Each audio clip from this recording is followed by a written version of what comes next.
这是一部颜色满天星的恐怖片，将前世恩怨与道法完美结合。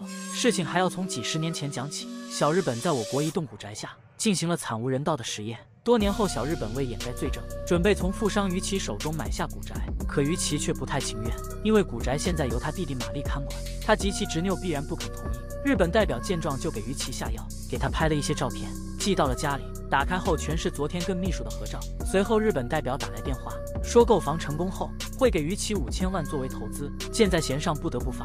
没办法，于其叫上儿子凤仙和助手秘书一起去处理这件事情。可凤仙是第一次来，却感觉这里似曾相识。走进古宅，发现幻觉更加真实。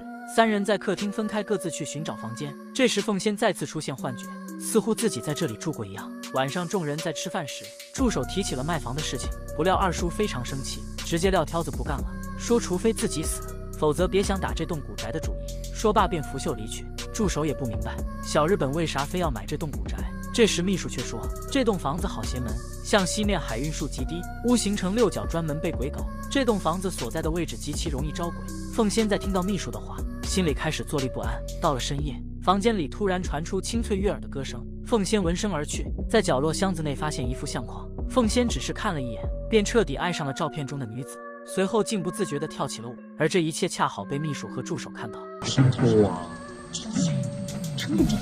哎，要不睇下先？喂，你做咩啊？啊，你唔好話我出嚟唔知喎。我同緊我愛人。愛人喺邊啊？呢度咯。咁都算有？我成日發夢見到佢，而家終於揾到佢啦。助手和秘書說照片上的女子像一位風塵女子，不料竟惹得鳳仙勃然大怒。隨後等秘書兩人到完倩離開時，鏡子中竟出現一位紅衣女子，而助手那邊回到房間後，床上竟坐着一名女子。喂，你係邊個？你話我係邊個？你咪話我好似雞嘅咩？咁我咪係雞咯。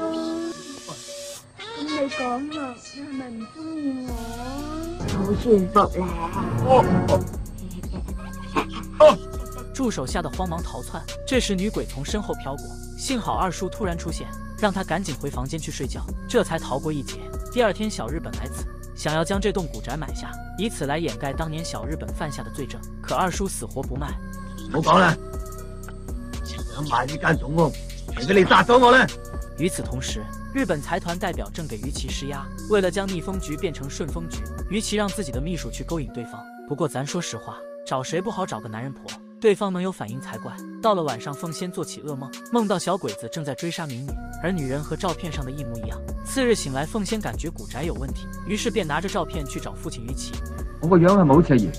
你梗係想做我老豆啦，又似你。於其說照片中的女子叫翠琴，是鳳仙爺爺的相好，而且她和爺爺長得很像，不能說是很像，完全是一個模子裡刻出來的。鳳仙覺得自己降生於世，極有可能是給爺爺再續前緣。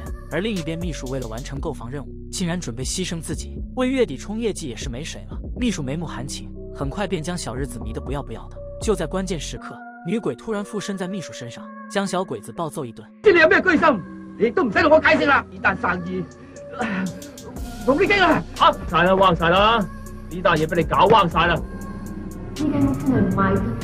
你講咩啊？你講咩啊？我邊度有講嘢啫？我明明聽到你話咩呢間屋唔賣得噶喎。隨後兩人終於意識到這棟古宅鬧鬼。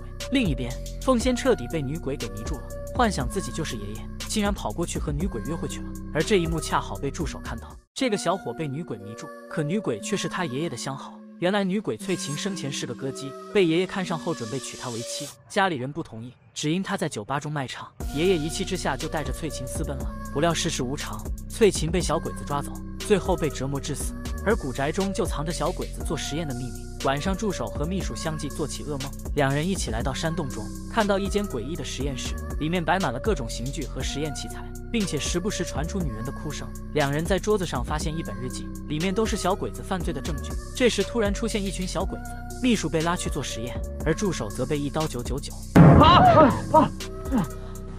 好彩發夢啫。呢又係啊？你見到乜嘢啊？我無見俾日本仔追殺咯，你啊？點解你會瞓喺呢度㗎？係喎，我幾時入嚟瞓㗎？呢間屋真係好唔妥喎，此地不宜久留啊！兩人嚇得要收拾東西走人，可鳳仙卻表示自己不走。助手觉得凤仙是被女鬼迷了心窍，于是转身来到道观中寻求大师帮助。好在你哋今日揾到我，亦都係事主嘅一場造化。而凤仙却是被女鬼迷住了，因为她长得很像自己爷爷，让女鬼一度认为是相好的投胎了。这时女鬼说自己有办法穿越时空，想让凤仙赶在日本人来之前把自己从他们手中救下。随后两人便开始着手准备。